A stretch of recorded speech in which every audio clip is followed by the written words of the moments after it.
जय हिंद दोस्तों, आप सभी का बहुत बहुत स्वागत है आपके अपने यूट्यूब चैनल पे। आज का टॉपिक है हमारा जलवायु, जिसे हम क्लाइमेट कहते हैं इंग्लिश में।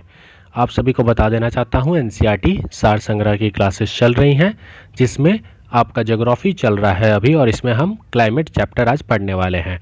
पॉलिटी, हिस्ट्री, इकोनॉमिक्स कंप्लीट हो चुका है, तो आप उसको प्लेलिस्ट में जाके अच्छे से देख सकते हैं सारी क्लासेस को। किसी क्षेत्र की जलवायु को निर्धारित करने वाला जो मुख्य कारक होता है वह कौन सा है? तो उसे हम अक्षांशीय अवस्थिति कहते हैं। अक्षांशीय अवस्थिति किसी भी क्षेत्र की जलवायु को निर्धारित करने वाला कारक होता है। जलवायु को निर्धारित करने वाले कारक से संबंधित कुछ शब्द हम यहाँ पर देखेंगे। जलवायु को नियंत्रित करने वाले कारकों के लिए एक शब्द है जिसे हम लैंडफॉर्म्स कहते हैं। लैंडफॉर्म्स के बारे में अगर हम पढ़ें तो इसमें L for latitude, A for altitude, S for soil, L for latitude, A for altitude, N for nearness from sea, D for direction of wind, F for forest, O for ocean currents, R for rainfall, M for mountain और S for soil होता है। तो land forms की ये full form थी। Latitude का मतलब होता है अक्षांश, एल्टीट्यूड मतलब ऊंचाई, नियरनेस फ्रॉम सी का मतलब होता है समुद्र से निकटता, डायरेक्शन ऑफ विंड मतलब पवन की दिशा, फॉरेस्ट का मतलब वन, ओशन करंट मतलब होता है समुद्री जलधाराएं, रेनफॉल का मतलब वर्षा, माउंटेन पहाड़ और पर्वत, और सॉइल मतलब मिट्टी। तो लैंडफॉर्म वह शब्द है जो हम जलवायु को नियंत्रित करने के लिए प्रयोग करते हैं। भारत में ग्रीष्मकालीन मानसून के प्रवाह की सामान्य दिशा दक्षिण पश्चिम से उत्तर पूर्व की ओर बहती है। भारत के उत्तरी पश्चिम मैदानों में शीत ऋतु में किसके प्रभाव से वर्षा होती है? तो पश्चिमी वैश्वंभों के प्रभाव से भारत के उत्तर पश्चिमी मैदानों में शीत ऋतु में वर्षा होती है। भारत के किन राज्यों में शरद ऋतु में वर्षा होती है? तो भारत के पंजाब एवं तमिलनाडु में शरद ऋतु में वर्षा होती है। अगर बात करें भारत में औसत वर्षा, औसत जो वार्षिक वर्षा है वह कितनी है? एनुअल रेनफॉल, तो लगभग 125 सेंटीमीटर एनुअल रेनफॉल होती है भारत में। भारत में सर्वाधिक वर्षा वाला क्षेत्र कौन सा है? तो पश्चिमी घाट, हिमालय और मेघालय आपका सर्वाधिक वर्षा वाले क्षेत्र हैं। भारत में उष्णकटिबंधीय मॉनसूनी जलवायु पाई जाती है तथा यहाँ पर सर्वाधिक वर्षा दक्षिण पश्चिम मॉनसून द्वारा होती है। जलवायु को मॉनसूनी जलवायु कहा जाता है। तो भारत में उष्णकटिबंधीय मॉनसून जलवायु पाई जाती है तथा यहाँ सर्वाधिक वर्षा दक्षिण पश्चिम मॉनसून द्वारा होती है। जलवायु को मॉनसूनी जलवायु भी कहा जाता है। भारतीय उपमहाद्वीप पर ग्रीष्म ऋतु में उच्च ताप और निम्न दाब, भारतीय उपमहाद्वीप पर ग्रीष्म ऋतु में उच्च ताप और निम्न दाब हिंद महासागर से वायु का कर्षण करते हैं। तो भारतीय उपमहाद्वीप में ग्रीष्म ऋतु में जो उच्च ताप है और निम्न दाब है, ये हिंद महासागर में वायु का क्या करते हैं? कर्षण करते हैं, जिसके कारण प्रभावित होती है। तो जिसके कारण दक्षिण पश्चिम मॉनसून क्या होती है? प्रभावित होती है। आगे बात करते हैं ट्रेड विंड की, जिसे हम व्यापारिक पवनें कहते हैं। ट्रेड विंड, व्यापारिक पवनें 0 डिग्री से 30 डिग्री उत्तरी एवं दक्षिणी अक्षांशों के मध्य बहने वाली पवनें हैं। यह पवन उष्ण उच्च वायुदाब कटिबंधीय 35 डिग्री नॉर्थ साउथ से विषुवतीय निम्न वायुदाब कटिबंधीय 0 से 5 डिग्री नॉर्थ साउथ की ओर बहती है। उत्तरी गोलार्ध में इन्हें उत्तर पूर्वी व्यापारिक पवनें कहते हैं और दक्षिणी गोलार्ध में इन्हें दक्षिण पूर्व व्यापारिक पवनें कहते हैं। तो अगर आपसे कोई पूछे कि व्यापारिक पवनें क्या होती हैं, तो व्यापारिक पवनें 0 से 30 डिग्री उत्तर एवं दक्षिण अक्षांशों के मध्य बहने वाली पवनें हैं। यह पवन उष्ण उच्च वायुदाब कटिबंधियों से आपका वायुदाब कटिबंधियों की ओर बहती है। ठीक है, 35 डिग्री नॉर्थ साउथ से लेकर ये 0 से 5 डिग्री नॉर्थ साउथ की ओर बहती है। क्लियर? आगे बात करें, पश्चिम बंगाल और असम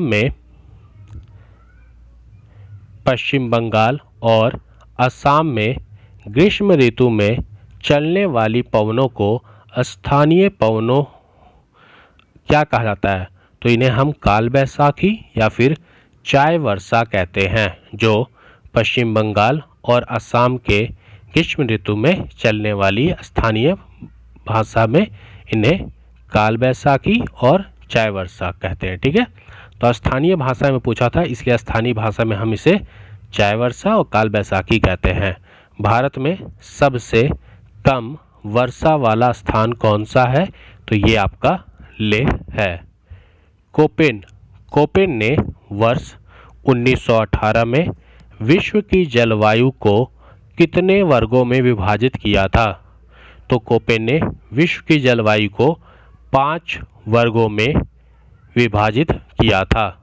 जलवायु निर्धारण के आधार की अगर हम बात करें तो वार्षिक एवं मासिक औसत तापमान, वार्षिक एवं मासिक वर्षा और तीसरा वनस्पति। तो जलवायु निर्धारण के आधार पर 3 तरीके आपके होते हैं। अगर हम कोपेन की योजना के अनुसार भारत के जलवायु प्रदेश की बात करें तो टोटल 9 जलवायु प्रदेश होते हैं और एक एक करके हम उनके प्रकार को समझेंगे। पहला है लघु शुष्क ऋतु, वाची मानसूनी जलवायु, जिसे हम वर्ण संकेत में AMW कहते हैं। यह गोवा के दक्षिण में और भारत का पश्चिमी तट है।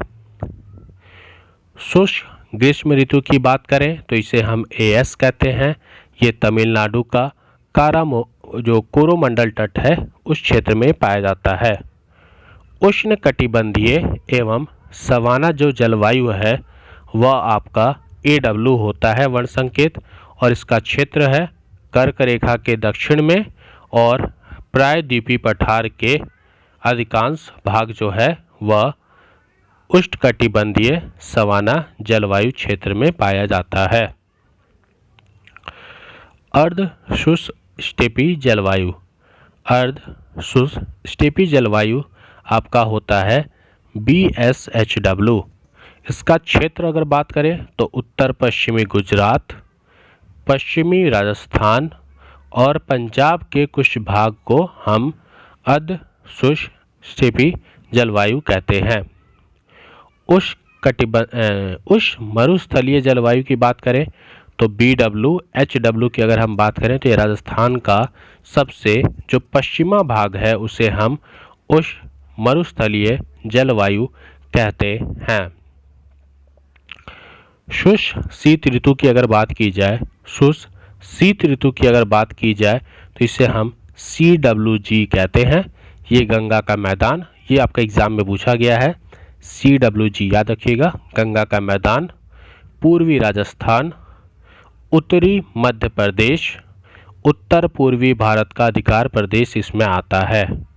लघु ग्रीष्म अथवा शीत आर्द्र ऋतु को हम DFC कहते हैं। ये अरुणाचल प्रदेश, सिक्किम और असम वाले क्षेत्र इसके अंदर आते हैं। ध्रुवीय तुल्य जलवायु की बात करें तो इसे हम E से डोनेट करते हैं। इसके अंदर जम्मू कश्मीर, लद्दाख, हिमाचल प्रदेश और उत्तराखंड आता है। और अगर टुड्रा तुल्य जलवायु की बात करें तो ये आपका ईटी होता है, उत्तराखंड के पर्वतीय क्षेत्र। क्लियर। आगे बात करते हैं अंत उष्णकटिबंधीय अभिसरण क्षेत्र। तो ITCJ इसे इंग्लिश में बोलते हैं। ये एक निम्न वायुदाब पट्टी है जो पृथ्वी के चारों ओर समानता विषुवत रेखा के ऊपर चारों ओर स्थित है। कौन सा? उष्णकटिबंधीय अभिसरण क्षेत्र। ये एक टाइप का क्या है? वायुदाब पट्टी है। यह दोलायमान स्विंगिंग पट्टी है। यह वह क्षेत्र है जहां पर उत्तर पूर्वी और दक्षिण पूर्वी व्यापारिक जो पवनें हैं वह एक दूसरे से मिलती हैं और दोनों पवनों के मिलने से विषुवतीय पछुआ पवनों की उत्पत्ति होती है। क्लियर। आगे बात करते हैं लू। अगर हम लू की बात करें तो लू उत्तर मैदानी में पंजाब से बिहार तक चलने वाली शुष्क एवं पीड़ादायक पवनें हैं और लू का सीजन अभी स्टार्ट हो चुका है। गर्मी में ही आपका अप्रैल महीने से ये आपको लू देखने को मिलेगा। आगे बात करते हैं भारत के दक्षिण पश्चिम मानसून के आगमन की जो सामान्य तिथि है वह तिथि क्या है? तो आप सभी को पता है कि हमारे देश में जो मानसून है वह साउथ से एंटर करता है। श्रीलंका में ये लमसम 25 मई के आसपास एंटर करता है। तिरुवनंतपुरम में ये 1 जून से एंटर करता है और बंगाल की खाड़ी में 5 जून होते हुए आगे बढ़ जाता है।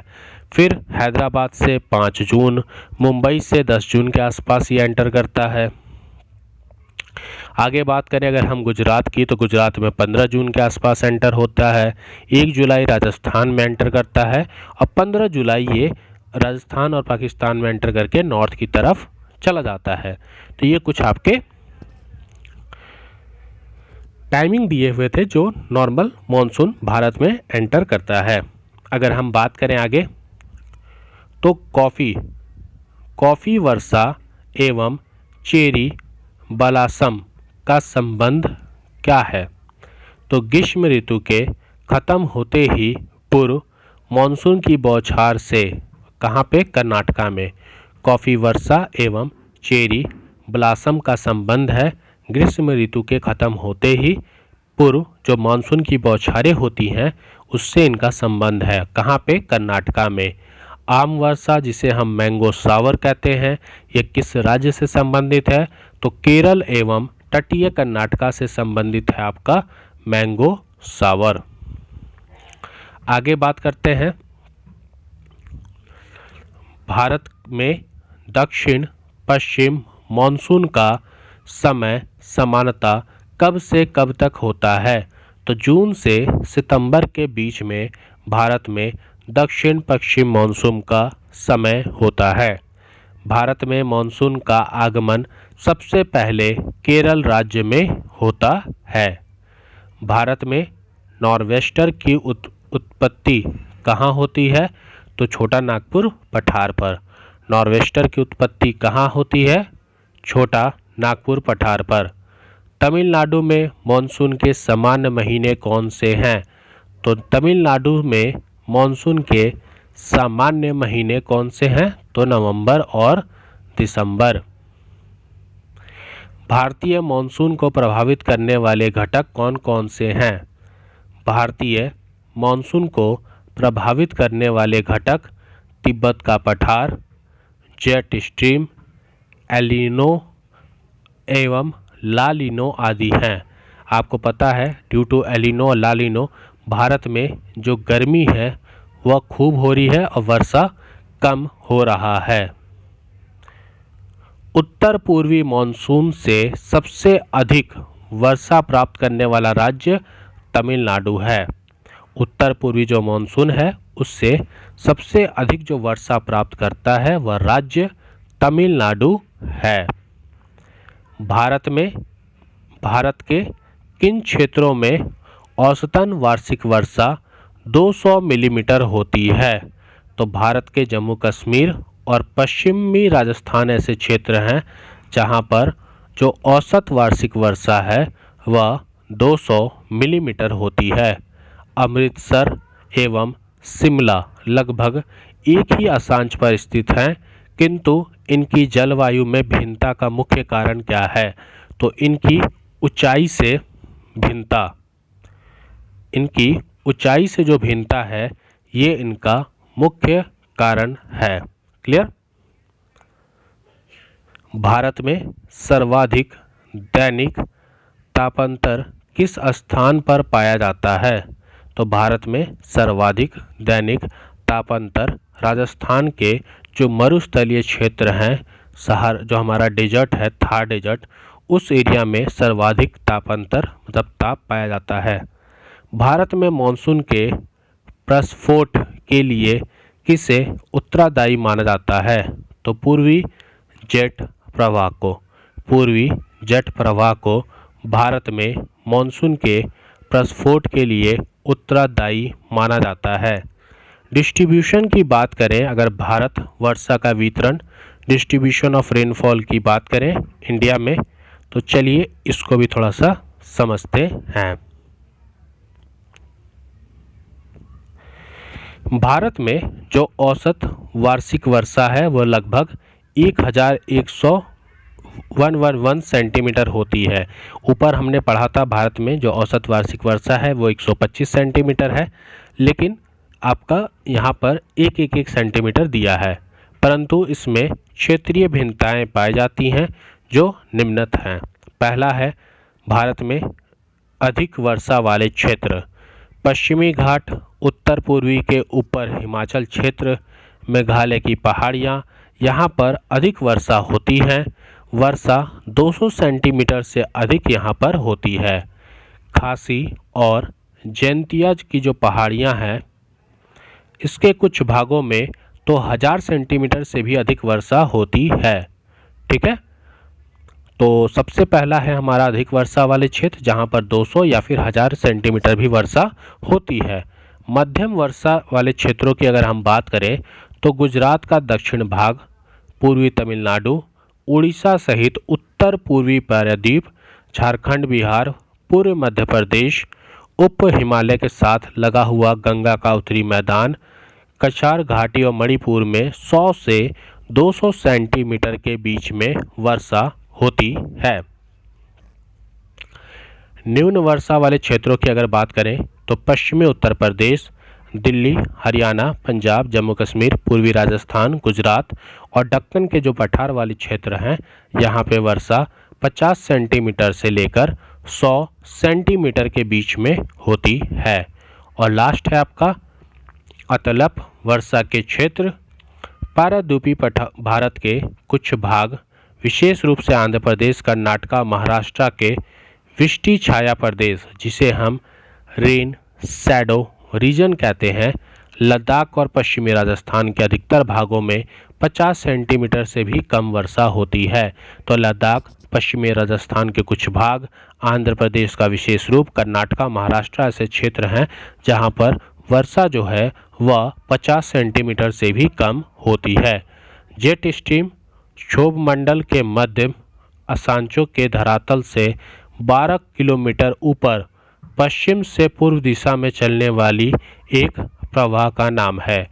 तो जेट स्ट्रीम, अगर किसी को नहीं पता कि जेट स्ट्रीम क्या होता है, तो ये क्षोभ मंडल के मध्य अक्षांशों में धरातल से 12 किलोमीटर ऊपर पश्चिम से पूरब की ओर जो चलने वाली एक प्रवाह का नाम है आपका जेट स्ट्रीम। क्लियर?